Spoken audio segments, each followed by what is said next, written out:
कौन कहता है आसमान में सुराख नहीं हो सकता, एक पत्थर तो तबीयत से उछालो यारो। ये जो कहावत है ये बिल्कुल एकदम फिट बैठती है विमला कुमावती जी पर। राजस्थान के जयपुर की रहने वाली विमला कुमावती जी ने एक ऐसी शुरुआत की जिससे कई बच्चों का भविष्य ना सिर्फ बन गया बल्कि उनका जीवन पूरी तरीके से बदल गया। पूरी कहानी क्या है ये सीधा हम विमला जी से जानेंगे, तो उनके पास चलते हैं। आपका जनहित टाइम्स में आने के लिए बहुत बहुत स्वागत है। नमस्कार। विमला जी, सबसे पहले आप ही बताइए हमारे दर्शकों को आप किस तरीके से काम करती हैं और आपका पूरा काम क्या है, फिर उसके बाद इस पर आगे चर्चा करेंगे। मैंने 26 जनवरी 2003 को 5 बच्चों से ये काम शुरू किया था। पर मैंने क्या शुरू किया था, हमारे भाई साहब थे धन प्रकाश जी त्यागी जो आरएसएस के प्रचारक थे, अब नहीं रहे वो, उनकी प्रेरणा से चालू हुआ था। नहीं मेरे में इतनी शक्ति कहाँ थी, उनकी ऐसी प्रेरणा मिली मुझे कि मेरा जीवन बदल गया।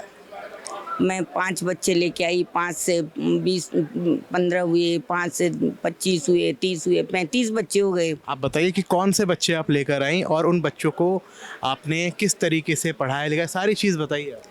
जी, जब मैं लेने गई इनको तो पहली बात तो ये भेजते ही नहीं थे। इन्होंने कहा कि हमारे लिए कौन सी कुर्सियाँ हैं, आप भी 2-4 दिन लेके जाओगी और फ़ोटो खींच के वोट मांगने आ जाओगे। तो मैंने कहा मैं कभी भी आपके दरवाजे वोट मांगने नहीं आऊँगी, मुझे बच्चे चाहिए। कि मैडम सरकार से कितनी पेटी मिल गई आपको, मतलब ये व्यंग था उनका, क्योंकि उनकी भी गलती नहीं है, उनके साथ ऐसा ही होता है। मैं आप लोगों को बता दूं कि जो विमला जी बात कर रही हैं ये उन बच्चों की बात कर रही हैं जो सड़क किनारे जो कूड़ा बीनते थे, उन बच्चों की बात कर रही हैं। इन्होंने पिछले 21 साल से ये उन बच्चों को पढ़ा रही हैं, उनका भविष्य बदलने का काम कर रही हैं।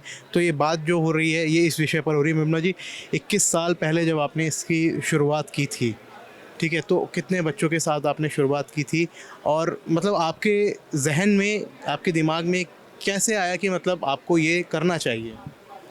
मेरे दिमाग में तो क्या आया, वो भाई साहब आते रहते थे घर पे, तो वो मेरे पतिदेव को कहा करते थे कि आप ऐसी बस्तियों में जाइए, अब आपके खुद के बच्चे तो बड़े हो गए, आप ऐसी बस्तियों में जाइए, ऐसे बच्चों को आप शिक्षित करिए, ये काम करिए। तो एक रोज़ सुबह उठ के वो 2-4 दिन हमारे घर रह जाते थे, प्रचारक थे। तो उठ के ऐसे कहा कि गए क्या आप बद्री जी, कहीं गए क्या बस्ती में? कह भाई साहब मेरा तो स्वास्थ्य अलाउ नहीं करता। कह तुम नपुंसक हो, कुछ नहीं कर सकते। तो मैं एकदम से ऐसे देखी, मन का भाई साहब ऐसे कहते रहते हैं और आप सुनते? कहते भाई साहब कहते रहते हैं, हम सुनते रहते हैं। तो मैंने किसी को नहीं बताया, मैं उस बस्ती में गई और मैं उन 5 बच्चों को लेके आई। पर 5 को लाना, उस बस्ती में से निकालना बड़ा कठिन है, क्योंकि शुरुआत तो 5-7 दिन भेज दिए, फिर वो माएँ देखी ये तो रोजाना आने लग गई, वो छुपा। कैसी बस्ती थी वो, मतलब थोड़ा सा ऐसी बस्ती के बस्ती बारे थी, में। वहाँ खाना, बच्चे और सुअर एक ही जगह रहते हैं ऐसे। और बच्चे इतने गंदे कि अपन सोच भी नहीं सकते कि 3 बार साबुन से हाथ धोती तब तक तो काला पानी निकलता रहता हाथों में से, और दांत एकदम पीले हल्दी जैसे। आज वही बच्चा है उसी बस्ती का जो एलएलबी कर रहा है और हाई कोर्ट में प्रैक्टिस के लिए जाता अच्छा, है। जब आप गई थी, आपने बस्ती में पहली बार गई होंगी तो आपने सारी चीज़ बताई होगी कि आप ऐसा ऐसा उनके लिए करना चाहती हैं। शुरुआत आपने 5 बच्चों से की, फिर उसके बाद कैसे कैसे परेशानियाँ आई और कैसे कैसे बच्चे आपसे जुड़ते चले गए, आप वो सारी चीज़ें बताइए। 5 से बच्चे 10 हुए, 10 से 15 हुए, 15 से 20 हुए। तो एक रोज़ मैं 12 बज गए तो मैं आई नहीं, तो बहू ने कहा कि आके मेरे को कि मम्मी खाना खा लो। मैंने कहा अभी आ रही हूँ। जब मैं खाना खाने बैठी, वो दूसरी बिल्डिंग में था, तो मैं आके बैठी तो बोली कि मम्मी किस मिट्टी की बनी हुई हो? मैं को क्यों? कहती हम खड़े नहीं रह सकते, ऐसी बदबू आती है। उस दिन से मैं साबुन मंजन ये कराने लग गई उनको, नाखून काटना, ये थोड़ा साफ सुथरा रखने लग गई। पर फिर भी मुझे ऐसे लगता था कि इनको कैसे रखूं, नाक यहाँ तक आना, नहलाना भी मैंने कईयों को नहलाया वहाँ घर पे, और ऐसी कंडीशन थी उनकी। फिर माएँ देखी कि ये तो अब रोज आने लग गई, कुछ बच्चे पढ़ने भी लग गए, तो वो तो छुपा छुपा के, क्योंकि उनको 10-20-50 रुपए मिल जाते थे, तो वो ख़त्म हो गए, क्योंकि वो भी तो बीन के लाते थे कचरा और जानवर मारते थे उनको, मांस वाले के 5 रुपए में बेच देते थे। इसको कबूतर को, कमेड़ी को। और मांस वाला क्या करता, उसके पंख हटा के 25 रुपए में तीतर बना के बेच देता। ये उनका पैसा था। तो उनको समझाया कि तुम कितनी जाने लोगे ये जानवरों की। अच्छा, तो मतलब ये पेशा भी चल रहा था। चल रहा था। तो पहले तो मैं पूछती कैसे मारते हो, कि ये शीशे होता है ना फूटा हुआ, उससे हम पेड़ के नीचे ऐसे ऐसे करते हैं, उसको भ्रमित हो जाता है वो अपनी शक्ल देख के, फिर उसके निशाना लगा के मार देते हैं। अच्छा, तो ये सब काम भी चल रहा था। फिर उसके बाद क्या उम्र रही होगी बच्चों की जो आप लेकर वही आती हैं? 5, 7, 8 साल, 8, 9, 5, 6 यही उम्र थी। अच्छा, किसी किसी की 10 मान लो। तो आप रखती कहाँ थी उन्हें, कहाँ ले जाती थी? घर पे?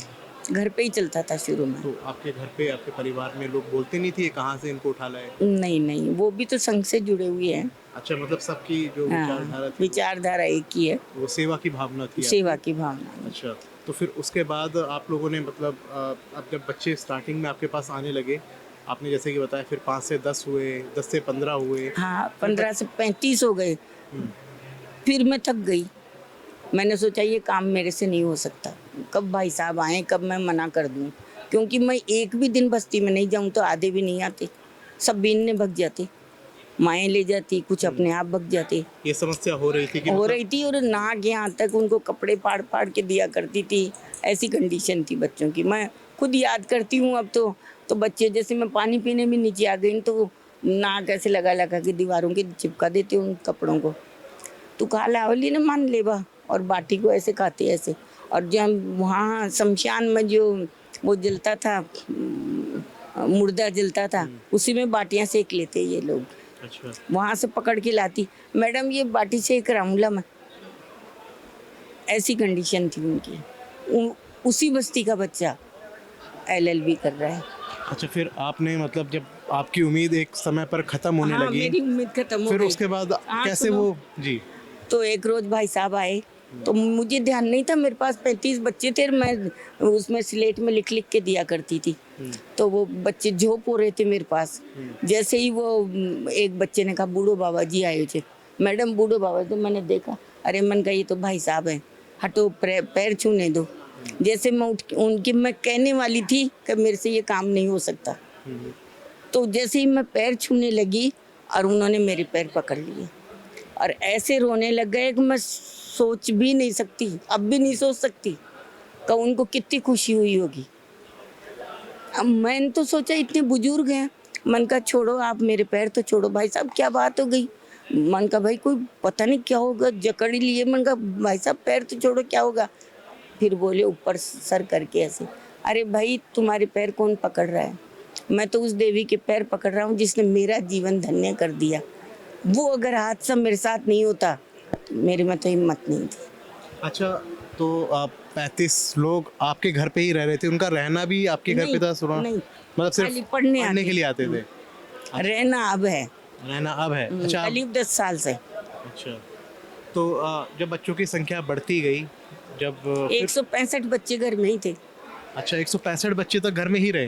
घर ये में तो बहुत बड़ी पढ़ने बात है। आते आपने थे। 2 साल तक एक भी छुट्टी नहीं करी, होली दिवाली सब किसी की भी नहीं करी, रविवार किसी की भी। 2 साल बाद में मुझे ऐसे लगने लग गया कि अब बच्चे रेगुलर हो गए। तो मैंने कहा अब की बार अपन गर्मियों की छुट्टियां करेंगे बेटा, मैं भी थोड़ा काम निपटा लूंगी और अपन 20 अच्छा, दिन तो की। इन बच्चों को पढ़ाता कौन था घर में? आप खुद पढ़ाती थी? मैं हाँ। और 2-3 ऐसे छोटी छोटी टीचर रखे, क्योंकि मेरे पास इतना पैसा नहीं था। किसी को 500 रुपये देती उस टाइम पे, 20 साल नहीं, बिल्कुल पहले। सही बात है। आज के समय में अगर आप कोई भी सेवा का काम कर रही हैं, चाहे कुछ भी हो, पैसा तो लगता ही है।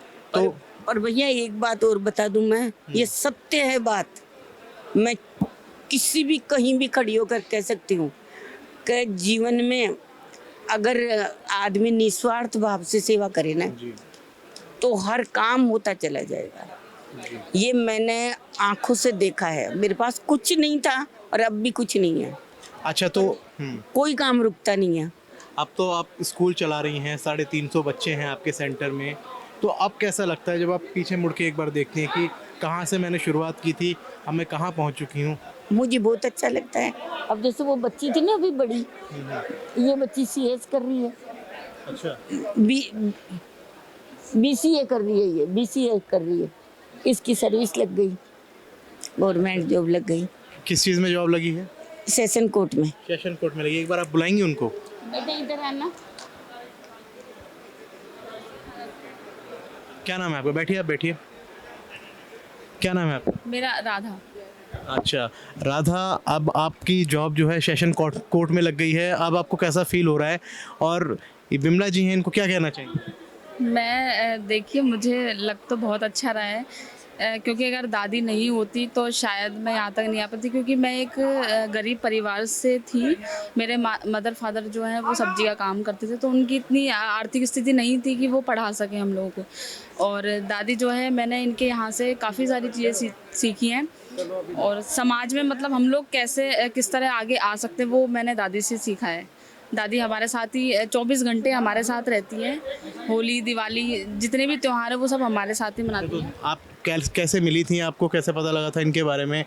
मैं बहुत छोटी थी, मुझे इतना ही ध्यान है कि दादी 2-4 बच्चों को लेके जूस की, जो हमारी सब्जी का ठेला था उसके सामने एक जूस की दुकान थी, तो वहाँ दादी बच्चों को लेके आई थी। तो मैंने देखा एक महिला है जो वो बहुत बहुत पुरानी, जैसे हीरोइन होती है वैसी थी, एक महिला है वो आई हुई है, और मैं उन बच्चों को देख रही थी। तो फिर दादी आई मेरी दुकान पे और मेरे मम्मी पापा से कहा कि ये बच्चे पढ़ते नहीं है क्या? तो उन्होंने कहा कि नहीं, हम नहीं पढ़ा सकते क्योंकि इतनी आर्थिक स्थिति नहीं है। तो दादी ने कहा कि इन बच्चों को मेरे पास भेज देना, मैं ऐसे ऐसे गरीब बच्चों का स्कूल चलाती हूँ, तो वहाँ पे आके और इनका एडमिशन करा देना। अब मम्मी पापा तो बोले कि हम तो नहीं जा सकते, तुम खुद ही चले जाओ। तो फिर हम दोनों दादी के पास चले गए थे। आप और आपकी बहन? मैं और मेरी बहन, हाँ। तो फिर हम लोगों ने वहीं से पढ़ाई स्टार्ट करी थी, और आज दादी की ही बदौलत मैं स्टेनोग्राफर हूँ सेशन कोर्ट में। तो जो भी है मेरे जीवन का, जितना भी श्रेय है वो सब मैं दादी को देना चाहती हूँ। तो आपने इतना अच्छा काम किया है और इतना अच्छा काम अभी कर रही हैं, 350 बच्चों का स्कूल चला रही हैं। अच्छा, कहाँ पर है आपका स्कूल, एक बार बताइए? महेश नगर के एंड में, शारदा कॉलोनी में। अच्छा, अब कितने बच्चे आपके पास होंगे जो इस मतलब जो सक्सेसफुल हो चुके हैं, और अब आपसे वो मिलते हैं बच्चे, तो मतलब क्या उनकी भावना क्या होती है आपके बहुत प्रति? अच्छी होती है। मैं भी दादी के पास ही रहती हूँ वहीं पे, ये भी मेरे पास क्योंकि रहती है। मुझे भी, मैं ये सोचती हूँ कि जो काम दादी ने हमारे लिए किया है, तो हम मेरे जैसे जितने भी और बच्चे हैं, तो मैं भी उनके साथ ये सहयोग कर सकूँ, तो मैं भी दादी को। क्या प्रेरणा ली आपने दादी? मैंने यही कि और जो बच्चे हैं मैं उनको भी पढ़ाने का, मतलब उनको भी एक आइडल बनाना चाहती हूँ मैं, कि दादी के जैसे हम उनके रास्ते पर चलें। तो बच्चे आपके बारे में इतना कुछ सोच रहे हैं, आप बच्चों के बारे में इतना कुछ सोच रही हैं, इतना सेवा भाव से आपने इतना अच्छा काम कर रही हैं। अब 350 बच्चे आपके स्कूल में पढ़ रहे हैं, अब आगे का आपने क्या सोचा है कि मतलब आगे क्या करना है? इसी तरीके से काम करना है या फिर अब आराम की ज़रूरत है? नहीं, अभी तो काम करेंगे जीवन में, जब अभी तक सेवा चल रहा है। करनी हाँ, सेवा करना है अभी तो। अभी आराम तो कभी करना ही नहीं है। आप मानेंगे नहीं कि घर में हम 2 बच्चों को नहीं संभाल सकते। आज शायद आप भी देखते होंगे ये, लेकिन दादी हम 35 बच्चों को संभालती है। हमारे पास 3 साल से लेकर और मेरे तक बच्चे रहते हैं वहाँ, तो दादी हम सबको, मैं तो कोर्ट चली जाती हूँ लेकिन उसके बाद दादी संभालती है। हाँ, बच्चों को, यहाँ तक कि 2-3 बच्चों की जिम्मेदारी दादी ने ले रखी है। सुबह उनको उठाना, नहलाना, धोनाना, नाखून काटना, सारे काम दादी करती है। अच्छा, मैं एक सवाल और आपसे करना चाहूँगा कि मतलब अब जैसे कि आप इतना बड़ा काम कर रही हैं, एक्सपेंसेस लगते हैं उसमें, सरकार किसी प्रकार की कोई हेल्प कर रही है आपकी? नहीं, लेते नहीं है सरकार से। अच्छा, आपने कभी मांगा नहीं या फिर नहीं, उनकी नहीं। तरफ से ऐसा कुछ? लेते ही नहीं है। अच्छा, आप लेते ही नहीं हैं। दें तो भी नहीं लेते। अच्छा, कभी प्रस्ताव आया कि हम थोड़ी सी आपकी हेल्प कर नहीं, देते हैं नहीं, इसमें? नहीं। कभी नहीं। और हम कोई कम में काम चलाने वाले हैं, हमको पैसा नहीं चाहिए। तो कोई संगठन वगैरह कोई भी नहीं है? यही है संगठन। RSS? हाँ, इन्हीं का ही नाम है, इन्हीं का ही सब कुछ है। मेरा वहाँ कुछ नाम नहीं है, कहीं भी नहीं मिलेगा आपको। ठीक। चलिए, बहुत अच्छा लगा आपसे बात करके मेरे को। आपने इतना अच्छा सेवा का नहीं, काम मैं कर रही है। एक बार और बता दूं आपको कि इस 20-21 साल में मैंने ईश्वर को साक्षात देखा है। जब घर पे भी चलता था तो इंग्लिश की कॉपियाँ नहीं थी, तो टीचर मेरे को बोली, मैडम इंग्लिश की कॉपियाँ नहीं है। तो मैं ऐसे सोचती रही, 2,500 तो पहले के देने हैं, अब किससे मांगूंगी? उस बेटे से मांग लिए, उससे भी मांग लिए, उनसे भी मांग लिए, अब क्या करे क्या नहीं करे, हे भगवान। मन का आज तो है ना, आप हिंदी पढ़ा लो। मैंने कह तो दिया। ऐसी भी परेशानियां आई हैं? बहुत ज़्यादा, एक बार नहीं, हजारों बार। तो मैं ऐसे सोचने लगी अब क्या करें। कहीं से 2 महिलाएं आई तीसरे दिन कि यहाँ स्कूल चलता है क्या। एक मैडम मेरे को बोली कि वो आपको कोई 2 महिलाएं पूछ रही है। मन का बोलो कि यहाँ स्कूल कौन चलाता है। मन का मैं ही चलाती हूँ। कि हम कॉपियाँ लाए हैं। मगर कौन से विषय की। कि इंग्लिश की। मैं कितनी लाए। अजी मैं मांगी तो दुकान वाला से 165 चा पर खुला पीसा गोंचा 170 दे दिया। मैं से सोची भगवान कितनी मदद करता है। मुझे 165 ही चाहिए थी। वही बात अब ये जो आपने थोड़ी देर पहले बोली ना कि अगर कोई निस्वार्थ भाव से सेवा करना चाहे तो ऊपर वाला खुद मदद करता है। और जब तिरपाल के नीचे चलता था तो मैं धूप में से आती थी छुट्टी करके। तो मैं घर आई तो भाई साहब बैठे हुए थे, धन प्रकाश जी भाई साहब। तो वो बोले आज हमारे हेड मास्टर साहब उदास कैसे हैं। मैं कहा भाई साहब धूप में बच्चों को रखते हैं, टीचर टिकते नहीं हैं। तिरपाल कहाँ खेत में लगाती थी आप? तिरपाल नाले के जो नाला है ना वहाँ गंदा नाला उसकी वहाँ लगा रखा था। एक ने कहा भाई आप रोडों पे चलाती हो, क्योंकि इतने बच्चे थे घर में तो जगह नहीं थी फिर, तो रोडों पे चलाती हो तो अच्छा नहीं लगता। मैं आपको ज़मीन बताता हूँ, नाला पाट पाट की ज़मीन बेचता हूँ, आप उसमें तिरपाल लगा लो। अच्छा। तो वहाँ तिरपाल लगा लिया था। फिर उन भाई साहब ने मेरे को कहा कि मैं आपको कहीं भेजूँ, आप चले जाओगी। मैं कहा चली जाऊँगी। कि छोटी चौपड़ खंडे पे गणेश नारायण जी ज्योतिषी है, वहाँ जाके मेरा नाम ले देना। मैं वहाँ गई तो उन्होंने कहा कैसे आए, किसने भेजा। मैं को धन प्रकाश जी त्यागी। कहते वो तो RSS के प्रचारक है। मन कहा क्या परेशानी है। मन का उनकी प्रेरणा से ऐसे ऐसे विद्यालय चलता है और तिरपाल के नीचे चलता है। कहते फीस लेते हो। मन का नहीं। क्या लेते हो। मुझको कुछ भी नहीं। क्या चाहते हो। मुझको मैं ऐसे चाहती हूँ ज़मीन हमारी हो जाए टुकड़ा और उसी में तिरपाल लग जाए। मैंने यही कहा। कहते ये गजेंद्र मोक्ष के पाठ करो रात को 12 बजे बाद उठ के, और जिस दिन 27 करोगे छत डल जाएगी। मेरे लिए तो एक अजूबा था, और जिस दिन छत डली उस दिन मैं 27 पाठ करे उस दिन छत डल गई थी। तो ये एक तरह से ईश्वर का ही काम है। ऐसे ही जब दूसरी छत डली तो मैं तो मना कर दी थी, नाले की ज़मीन मत डालो। मैं उन्हीं के पास गई। मन का महाराज ऐसे ऐसे आए हैं और वो कहते हैं दूसरी छत डलेगी। तो कि डलने दो। मैं नहीं चाहती कि क्यों। वो नाले की ज़मीन है। कहते आपके करने से क्या होगा, वो तो तीसरी मंजिल बनेगी। आपके करने से कुछ नहीं होगा, वो तो ईश्वर के कंधे पे है उसका वजन। आप जाओ। मैं आई जब तक तो टीनें हटी हुई थी और वो आज तीसरी मंजिल बन गया। तो ये सब ईश्वर का काम है भैया, आप और मैं कुछ नहीं कर सकते। ये सब ईश्वर का है। और एक बार नहीं, ये तो बहुत लंबी कहानी है। आपको कितने उदाहरण बताऊं कि ऐसे चमत्कार होते हैं वहाँ। हमारे पास पैसा नहीं है पर जो काम करते हैं वो हो जाता है, जो चाहते हैं। अब हमारे पास तो एक भी पैसा नहीं था, 2 लाख रुपए चाहिए उसमें पूरी बिल्डिंग में ये वाइट वाश के लिए। और एक का फ़ोन आया, सज्जन है, बहन जी क्या चाहिए। मैं कहा भाई साहब कुछ नहीं चाहिए, हमें सामान है हमारे पास खाने पीने का, हमें कुछ नहीं चाहिए। कहते मैं तो आपको 50-60 हज़ार की मदद। मन का भाई साहब आप तो इसमें वो है ना जो वो वाइट वाश करवा दो। उन्होंने बेचारों ने सारे में करवा दिया। चलिए विमला जी, हम भी यही चाहते हैं कि आप जिस निस्वार्थ भाव से सेवा कर रही हैं इसी तरीके से आप सेवा करती रहें। और ऐसे ही जो बच्चे हैं जो पढ़ नहीं सकते हैं, जो समर्थ नहीं है कुछ भी पढ़ने के, या फिर 3 बच्चों ने जी तो BEd कर लिया, MA BEd कर लिया। जी, तो ऐसे जो बच्चे हैं जो नहीं पढ़ पा रहे हैं, आप उनकी सेवा कर रही हैं। इस तरीके से आप आगे भी सेवा करते रहें और वो बच्चे भी आपसे मिलते रहें और अपने जीवन में कुछ कर सकें। क्या नाम बताया था आपने? राधा। राधा। तो बच्चे जो है ऐसे बच्चों को आप क्या कहना चाहेंगी राधा? बच्चों को मैं यही कहना चाहती हूँ कि गरीबी जो है वो हमारे लिए इम्पोर्टेंट नहीं कि हम गरीब है ये सोच के हम लोग अपने को नीचे नहीं दबाएं। दूसरों का सहयोग लगे और हम लोगों को आगे बढ़ना चाहिए। तो इसी तरीके से आप जो बच्चे हैं जो कुछ नहीं कर पा रहे हैं वो भी ऐसे आगे बढ़ते रहे। हम भी यही चाहते हैं। आपसे बात करके बहुत अच्छा लगा और जनहित टाइम्स में आपने इतनी पॉजिटिव चीज़ आपने बताई, आप इतनी पॉजिटिव चीज़ कर रही हैं, उसके लिए भी आपका बहुत बहुत शुक्रिया।